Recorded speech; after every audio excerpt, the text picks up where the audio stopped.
Deputy Speaker, and it's a pleasure to speak in this debate. As the daughter of two teachers, I remember the 80s and 90s as a time of chronic underfunding in our schools. There were not enough books to go around, and lessons were held in crumbling classrooms and temporary huts. I recall my parents being overworked and undervalued and underpaid, and my dad, as a local NUT branch chair, fighting for better conditions for both pupils and staff. The teachers at my school worked tirelessly, and I owe them a huge debt of gratitude, but it often felt like the government and the local authority had no aspiration for the girls at my South East London comprehensive. I fear if we keep on the current trajectory of underfunding and asking ever more of our teachers, we are likely to end up repeating the mistakes of the past. Every child deserves a decent education, regardless of who they are and where they live. The remedy to our current schools funding crisis is quite simple. Investment in schools yields results.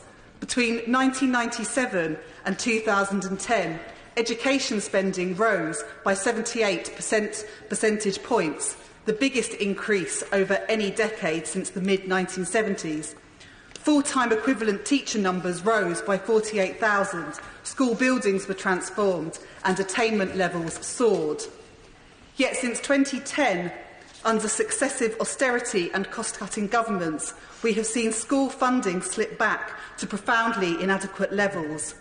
On current trends, schools in Lewisham and Bromley will see real terms cuts of 8.8 million and 14.1 million respectively between 2015 and 2020, an average of around £300 per pupil less. When the Chancellor came to this House to deliver his budget, his promise of the little extras for schools was little more than a platitude, a mere £45 extra per pupil. These token gestures of cash here and there go no way to repairing the damage that long-term underinvestment has done to our schools. According to the IFS annual report on education spending in England, even if per-pupil funding had maintained at 2015 levels, annual spending on schools would be £1.7 billion higher this year. The government has been warned time and time again about the damage that austerity is having on the education sector and has had ample opportunity to change course.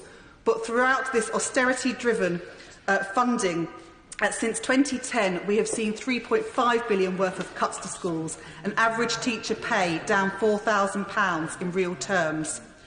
I have visited over 30 schools in my constituency since my election and have been consistently told that recruitment and retention are major issues across the board. Teachers are the backbone of the school system, but a recent poll showed that 81% of teachers said they have considered leaving the profession because of pressures of workload.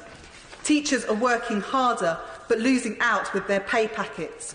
If this government does really value the work of teachers, they should match their rhetoric with the funding and pay that teachers not only require but fully deserve too. I won't give way because of time constraints. As the motion on the paper today notes, schools are having to provide more and more services, including those provided previously by other public agencies, including health and local authorities. We have recently been in the midst of a knife crime crisis in this country, and my constituents have experienced the shock and anger of seeing young people needlessly losing their lives as a result. And I'm pleased there is a consensus for a public health approach to tackle knife crime, but this can only be successful if we see funding restored to local public services. It is imperative that this also includes a boost to school funding. Schools are having to do more and more, but this government cannot stand by while they continue to increase the burden but neglect to increase the funding.